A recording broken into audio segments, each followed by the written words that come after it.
안녕하세요. 수원시 환경성 질환 아토피센터 환경보건간호사 김태은입니다. 2020년 경기도 영유아 교육 두 번째 환경 주제인 어린이 건강을 위협하는 미세먼지 및 오존 대처법에 대해서 말씀드리겠습니다. 순서는 다음과 같습니다. 첫 번째, 미세먼지란 무엇인가? 두 번째, 미세먼지 오염 현황. 세 번째, 미세먼지로 인한 건강 피해. 네 번째, 미세먼지 대처 방법. 마지막으로 오존주의보까지 알아보도록 하겠습니다. 자, 첫 번째 파트, 미세먼지란 무엇인가? 미세먼지의 개념부터 보면 대기 중에 떠다니거나 흩날려 내려오는 입자상 물질을 먼지라고 하는데요. 이제 친숙하시죠? PM10, PM2.5라고 부릅니다. 작다고 하는데 얼마나 작은지 감이 잘 안 오시죠? 사람 머리카락에 비교하면 머리카락 한 올의 5분의 1 정도가 PM10이고요. 그 한 조각을 다시 4등분한 것의 한 개, 즉 20분의 1 지름이 PM2.5라고 합니다. 그럼 이렇게 작은 사이즈는 무엇으로 구성되어 있는지 다음 슬라이드 보겠습니다. PM2.5의 구성 성분은 우리가 자동차를 타고 난방을 떼고 공장 가동을 하고 난 뒤에 나오는 질소산화물, 황산화물 등에서 유래된 염물질들, 축산 분뇨에서 나오는 암모니아 등이 거의 60%를 차지합니다. 그 다음은 조리나 연소 과정에서 나오는 검댕류들이 17%, 광물 성분, 소금 입자, 황사, 중금속 등이 나머지 기타를 차지합니다. 이러한 구성 성분이 나오게 된 미세먼지 발생원을 살펴보겠습니다. 미세먼지 1차 발생원부터 보면 주요 배출원인 자동차 공장에서 직접적으로 고체 상태의 미세먼지로 나오는 것이 1차 발생원이고요. 여기서 나오는 대기오염 물질들이 대기 중에 수증기, 오존, 암모니아 등과 화학 반응을 일으켜서 나오는 미세먼지가 2차 발생입니다. 이 2차 발생이 중요한데요. 왜냐하면 2차 발생 비중이 전체 발생량의 약 65%나 차지하기 때문입니다. 다음은 황사와의 차이점을 살펴보겠습니다. 미세먼지는 크기별로 정의되어 있고 공장, 자동차 배출처럼 사람의 활동으로 발생하는 대기오염 물질입니다. 반면에 황사는 토양, 흙성분으로 자연적으로 발생한 흙먼지입니다. 이 지도는 기상청에서 황사의 발원지, 이동에 대해서 분석한 자료입니다. 몽골의 사막이나 고원지대, 중국 북부에서 부는 회오리 바람이 중국 오염지대를 거치면서 우리나라에 영향을 준다는 것을 알 수 있습니다. 여기까지 비슷하지만 다른 미세먼지와 황사의 차이점을 살펴보았습니다. 자, 다음 미세먼지의 오염 현황을 살펴보겠습니다. 우리나라 1988년부터 2019년까지 한눈에 보는 미세먼지 히스토리입니다. 포인트만 보시면 88 서울올림픽 개최가 대기오염에 관심을 갖게 된 계기가 되었고 그 이후 환경 기준을 정하여 95년부터 미세먼지 측정을 개시하였습니다. 이러한 관리의 노력으로 2000년대에는 실제 서울 미세먼지 농도가 이전에 비해 상당히 개선되었다고 합니다. 하지만 여러 가지 요인으로 인해 2013년도 12월에는 안타깝게도 초미세먼지 주의보가 처음으로 발령됩니다. 같은 해 세계보건기구에서는 미세먼지를 1군 발암물질로 분류하였고 이후 지속적으로 관리 중에 있습니다. PM10의 연평균 농도 추이입니다. 95년부터 미세먼지 측정이 시작되었다고 앞서 보셨는데요. 그래서 이 이후부터 데이터가 있고 최근에 미세먼지 농도가 나빠진 것 같지만 실제로 이 그래프 추이를 보시면 도시와 산업화가 가속화된 90년대가 지금보다 더 심했음을 알 수 있는 그래프입니다. 신문 기사로도 확인할 수 있는데요. 88년도 7월 신문입니다. 이때 보시면 대기를 오염시키고 있는 먼지 속에서 48종류의 발암물질 확인, 직경 2.5 마이크로미터 이하의 가는 먼지의 발암성은 굵은 먼지보다 4배 이상 크다. 이런 기사가 보이시죠? 이때는 지금과 달리 가는 먼지, 굵은 먼지라고 사용한 용어의 차이점도 알 수 있습니다. 그럼 다시 PM10의 농도 그래프를 보시면 월드컵이 있었던 2002년도에 최고점을 찍었다가 2012년도에 미세먼지 농도 최하점을 찍고 그 이후부터는 대기질 개선의 정체 현상을 보이고 있는 상황입니다. 이렇게 이전에 비하면 많이 개선되었다고는 하나 다른 주요 도시들인 도쿄, 파리, LA, 뉴욕과 비교해보면 서울이 2배 이상 나쁜 건 사실입니다. 그런데 우리나라 미세먼지 농도가 상대적으로 높은 이유가 있습니다. 인구 밀도가 높고 도시와 산업화가 가속화되면서 단위 면적당 미세먼지 배출량이 많고 편서풍지대라는 지리적 영향에 여름철에 강수가 집중되어 있다는 점으로 상대적으로 미세먼지가 높은 것입니다. 다음은 계절별 농도 변화입니다. 전체적으로 보시면 봄, 겨울에 미세먼지 농도가 높은데요.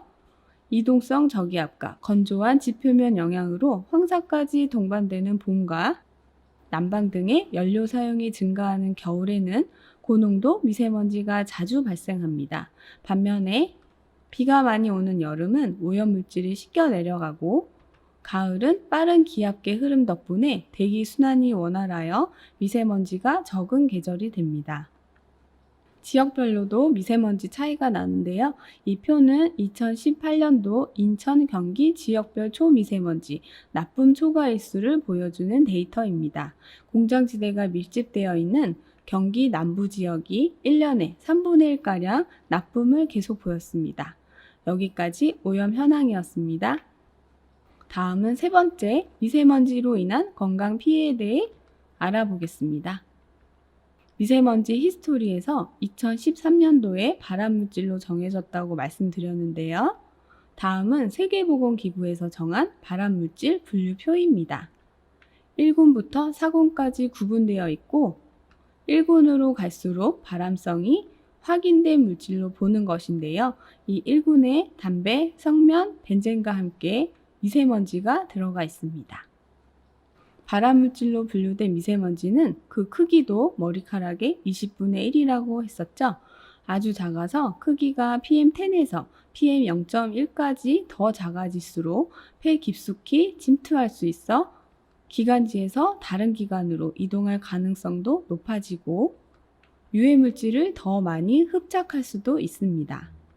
그럼 우리 건강에 어떤 영향을 미치는지 구체적으로 기관별로 살펴보겠습니다. 1차 방어선인 피부에 달라붙어서 피부염을 유발하고 아토피 피부염이 있으면 질환을 더 악화시킵니다. 눈에는 알레르기성 결막염, 각막염을 일으키고 코에서는 점막을 자극하고 알레르기 비염을 악화시킵니다. 더 안으로 기관지, 폐로 들어가 볼까요? 점막을 자극하여 기도 염증을 일으키고 감기 증상을 달고 다니며 폐 기능을 감소시킵니다. 워낙 천식, 만성 폐쇄성 폐질환, 기관지염을 갖고 계신 분들은 질환이 더 악화되고 1군 발암물질이다 보니 폐암까지 발생할 수 있습니다. 그리고 입자가 정말 작기 때문에 혈관으로 침투하여 심혈관 질환, 뇌혈관 질환까지 일으킬 수 있습니다. 이로써 건강에 미치는 영향까지 알아보았습니다. 이렇게 위험한 미세먼지 어떻게 대처하면 좋을지 이제부터 알아보겠습니다. 먼저 미세먼지 농도가 높은지 낮은지의 정도를 알아야 대처가 가능하시겠죠? 미세먼지 농도를 알려주는 수치에 대해서 아시려면 먼저 환경기준이란 것에 대한 이해가 필요한데요. 환경기준이란 사람이 건강하게 쾌적한 생활 환경을 유지하기 위해 설정해 놓은 행정적 목표치입니다. 이것은 각국의 오염 상황, 사회 경제적 발전 단계, 기술 수준에 따라 설정하기 때문에 나라마다 다른데요. 이 표는 잠정 목표 1에서 권고 기준으로 갈수록 심폐질환과 폐암에 의한 사망 위험률이 감소하는 환경 기준표입니다. 우리나라는 세계보건기구의 권고 기준에 부합되기 위해서 PM10은 잠정 목표 2에 PM2.5는 잠정 목표 3에서 보다 더 강화된 35 기준을 채택하고 있습니다. 이렇게 위험한 미세먼지 어떻게 대처하면 좋을지 이제부터 알아보겠습니다. 먼저 미세먼지 농도가 높은지 낮은지의 정도를 알아야 대처가 가능하시겠죠? 미세먼지 농도를 알려주는 수치에 대해서 아시려면 먼저 환경 기준이란 것에 대한 이해가 필요한데요. 환경 기준이란 사람이 건강하게 쾌적한 생활 환경을 유지하기 위해 설정해 놓은 행정적 목표치입니다. 이것은 각국의 오염 상황, 사회 경제적 발전 단계, 기술 수준에 따라 설정하기 때문에 나라마다 다른데요. 이 표는 잠정 목표 1에서 공고 기준으로 갈수록 심폐질환과 폐암에 의한 사망 위험률이 감소하는 환경 기준 표입니다. 우리나라는 세계보건기구의 권고 기준에 부합되기 위해서 PM10은 잠정 목표 2에 PM2.5는 잠정 목표 3에서 보다 더 강화된 35 기준을 채택하고 있습니다. PM10의 환경 기준을 보기 쉽게 다음 표로 보시면요. 먼저 권고 기준을 따를 수 있는 청정 국가가 있습니다. 여기 청색 라인을 보시면 호주와 유럽 선진국들은 권고 기준을 채택하고 있습니다. 우리나라는 일본, 홍콩과 동일하게 잠정 목표 2에 맞춰져 있습니다. 이번에는 PM2.5 환경 기준을 보겠습니다. 마찬가지로 호주는 권고 기준이고 국내 환경 기준은 잠정 목표 3보다 조금 더 강화된 수치를 채택하고 있습니다. 이 환경 기준에 맞추어서 미세먼지 농도의 좋고 나쁨을 얘기할 수 있는 건데요. 환경 기준인 35까지는 미세먼지를 보통이라고 말할 수 있습니다. 이 이상의 수치에는 나쁨, 매우 나쁨 구간이 됩니다. 호주의 경우를 비교해보면 권고 기준인 25까지가 보통인 것을 확인할 수 있습니다. 나머지 기준치를 지우고 우리나라와 호주만 놓고 볼까요? 예를 들어서 미세먼지 농도가 30에서 우리나라에 있다면 보통이라고 알림이 되지만 호주에 있다면 나쁨의 알람이 보여지게 됩니다. 60 수치를 한 번 더 보면 우리나라에서는 나쁨이고 호주에서는 매우 나쁨이 됩니다. 이 기준으로 예보 경보제가 나온 것인데요. 먼저 내일이나 모레의 대기질을 예측, 발표하는 예보제는 PM10인 경우 80까지가 보통입니다. PM2.5는 35인데요. 이 수치들의 대략 2배 정도의 수치가 나쁨 수치입니다. 이때 행동 요령이 중요한데요. 보통 나쁨보다 행동 지침이 있는데 보통 나쁨부터 행동 지침이 있는데 민감군은 보통 때도 주의하셔야 합니다.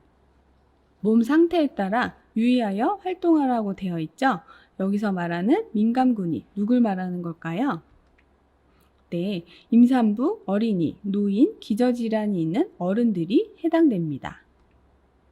이 민감 계층은 건강 수칙을 다음과 같이 정해놓고 더 주의하라고 합니다. 미세먼지 예보를 확인하고 외출 자제, 마스크 착용은 다른 일반 그룹과 같은데요. 추가적으로 질환이 있다면 기존 치료를 잘 유지해야 하고 증상이 악화되었을 때에는 병원 진료를 보는 등 적절히 대처해야 한다고 정해져 있습니다. 내일의 대기질을 예측하여 발표하는 예보제에 비해 주의보, 경보는 지금 실제 미세먼지 농도가 일정 기준을 초과할 때 발령됩니다. PM10의 경우 150 이상이 매우 나쁨인데 이 수치가 2시간 이상 지속하면 발령됩니다. 경보는 또 이 수치의 2배인 300일 때 발령됩니다. 이 기준에 대해 쉽게 알려주는 앱에 대해 알려드리겠습니다. 미세먼지 정보를 확인할 수 있는 모바일 앱입니다. 환경부에서 운영하는 에어코리아 우리 동네 대기질이란 앱이 있습니다. 전국 분포도뿐만 아니라 우리 동네 대기질의 세부 정보까지 볼 수 있고 행동 요령도 확인이 가능하여 편리합니다. 다음은 많이 알고 계시는 미세미세 앱이 있습니다. 세계보건기구 권고 기준으로 나온 것인데요. 아까 호주, 유럽이 따른다는 권고 기준 기억나시죠? 그 기준으로 보시는 바와 같이 8단계로 더 세분화하여 알림이 되고 있습니다. 우리나라 환경 기준을 대입하면 이렇게 보통의 단계에서도 미세미세 앱에서는 나쁨으로 나올 수 있습니다. 그 차이점은 환경 기준이란 점 이제 이해하기 쉬우시죠? 미세미세에서도 국내 환경 기준으로 설정할 수 있으니 참고 부탁드립니다. 서울 야경의 포인트인 남산타워 조명의 비밀 아시나요? 초미세먼지 농도별로 조명이 다르게 연출되고 있는데요. 초미세먼지 농도에 따라 파랑, 초록, 노랑, 빨강으로 표시됩니다. 이 식약처 자료를 보시면 미세먼지 매우 나쁨의 정도가 어느 정도인지 이해하기 쉬운데요. 매우 나쁨인 날 1시간 야외 활동은 담배 1개비의 연기를 1시간 20분간 마신 것과 같고, 디젤차 매연은 3시간 40분 동안 마신 것과 같다고 합니다. 그러므로 미세먼지 농도를 잘 체크해 주시면 좋겠습니다. 그럼 고농도 미세먼지일 때 7가지 대응 요령에 대해 알아보겠습니다. 이 7가지 대응표는 이제 친숙하시리라 생각되는데요. 한 번 더 점검해 본다는 생각으로 향후 받으실 교재에서 자세히 참고해 주시고, 여기서 저는 몇 가지 포인트만 말씀드리겠습니다. 코로나19로 인해 이제 마스크 착용법은 올바르게 정말 잘 하시리라 생각됩니다. 코와 입을 완전히 가려 공기 누설 없이 밀착하여 착용하는 것이 중요합니다. 주의보 경보가 발령되면 보다 차단율이 더 좋은 KF94 착용을 권고드립니다. 마스크 사용 시 주의사항입니다. 재사용하지 말고 일회용으로 사용하시면서 겉면은 가능한 만지지 않도록 합니다. 그리고 중요한 사실, 마스크를 착용하여 호흡이 불편한 임산부, 호흡기, 심혈관 질환자, 어린이, 노약자는 사용을 중지하고 전문의 상담 등 적절한 조치를 취하도록 합니다. 그리고 고농도일 때 외출을 해야 한다면 공사장이나 공장 같은 대기오염이 심한 곳은 피하고 활동량은 줄이시는 게 좋습니다. 활동량이 커지면 가만히 있을 때보다 5배 이상 호흡률이 증가한다고 하니 실외 운동과 같은 격렬한 외부 활동은 줄여야 하겠습니다. 자, 다음은 조리, 요리 중 발생하는 미세먼지에 대해 보겠습니다. 자연 환기도 어려운 미세먼지 상황에서는 실내에서 조리하고 그대로 계시면 바깥보다 더 공기가 나빠지게 됩니다. 그 이유가 조리 중에 미세먼지가 평상시 대비 최소 2배에서 최대 60배까지 미세먼지를 발생시키기 때문인데요. 조리 시 주방 후드를 꼭 사용하시고 조리 후에도 30분 이상 자연 환기를 꼭 해주셔야 합니다. 조리법에 따라서도 굽기에서 제일 많이 발생한다는 사실도 잊지 마세요. 다음은 올바른 실내 공기질 관리 방법에 대해 보겠습니다. 원에서 공기청정기 많이 사용하시죠? 효과적으로 사용을 하기 위해서는 다음에 4단계 환기, 정기적인 청소, 실내 습도 유지, 냄새 오염원 제거의 준비 과정을 잘 하신 후에 공기청정기를 사용해야 되는데요. 그럼 하나씩 살펴보면, 실내에 정체되어 있던 오염된 공기를 배출하는 환기는 하루 30분씩 3번에 나누어 해야 합니다. 보육실, 유의실, 조리실 등의 정기적인 청소도 잘 시행해야 하고, 적절한 온습도 관리도 중요합니다. 온도는 18에서 22도, 습도는 40에서 50%로 유지하는 게 좋습니다.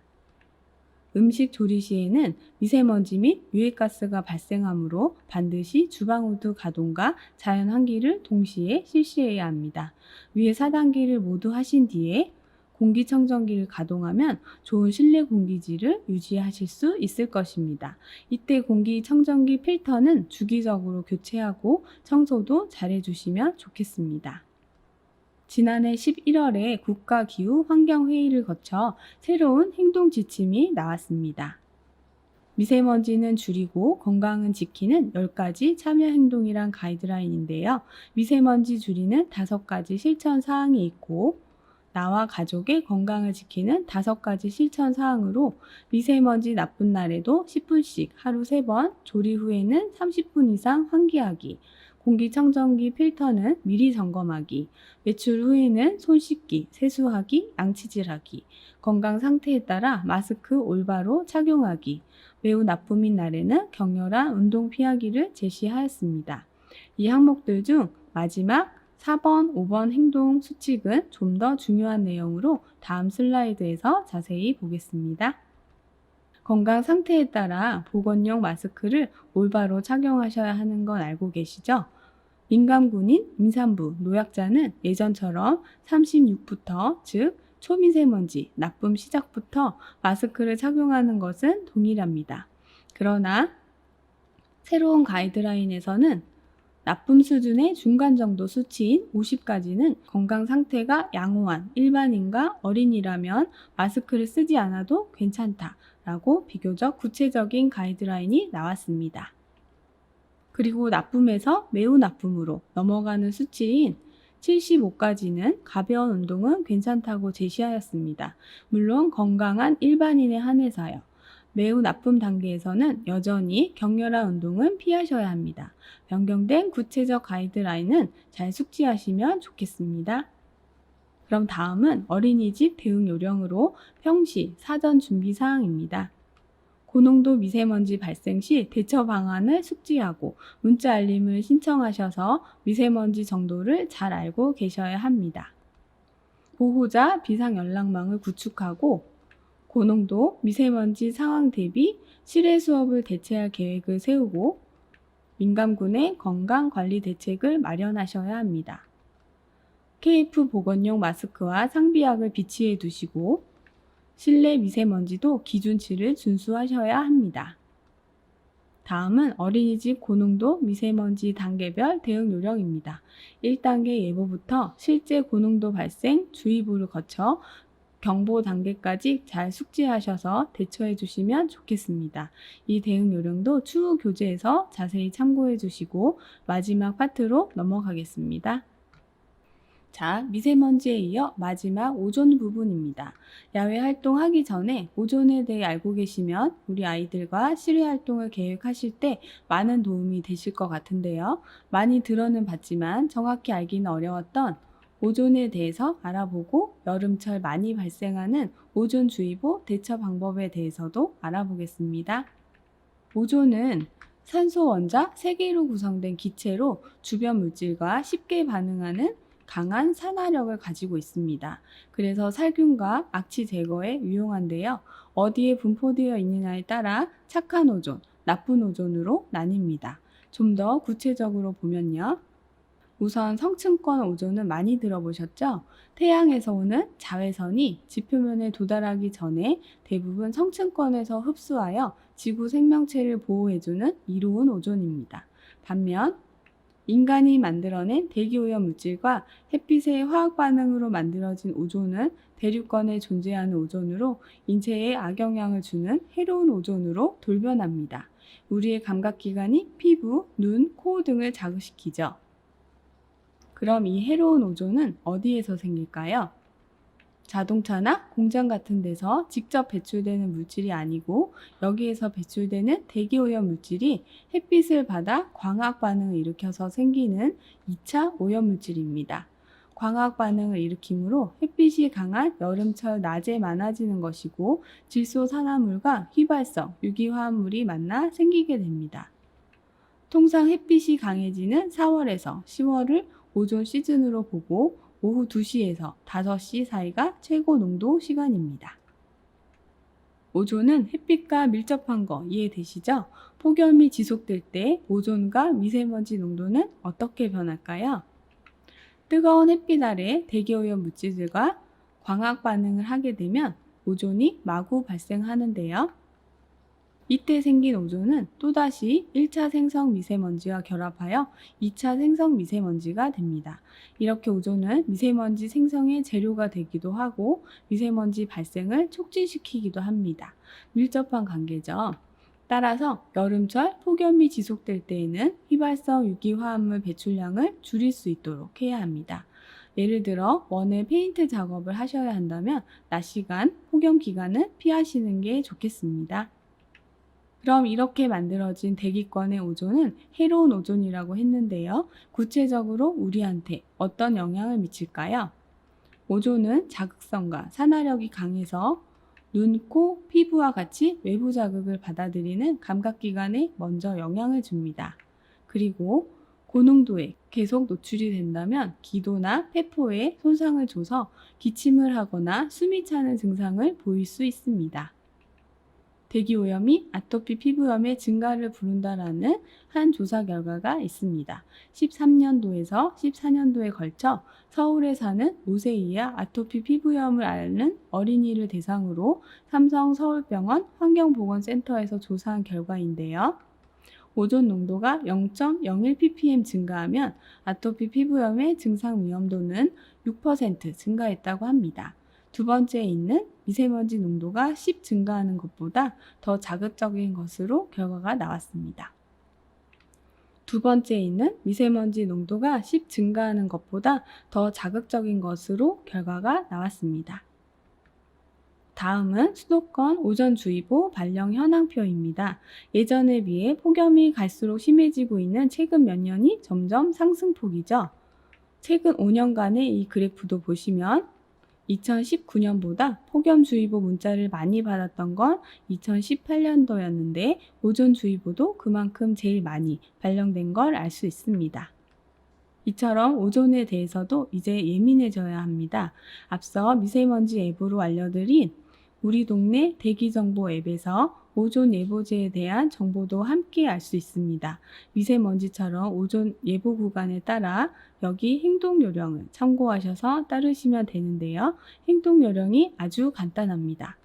밖에 나가지 말고 실내 활동을 하는 것입니다. 정말 간단하죠?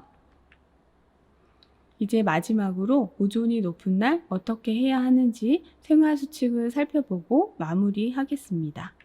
예보제 발령 상황을 확인하면서 실외 활동이나 과격한 운동을 자제해야 합니다.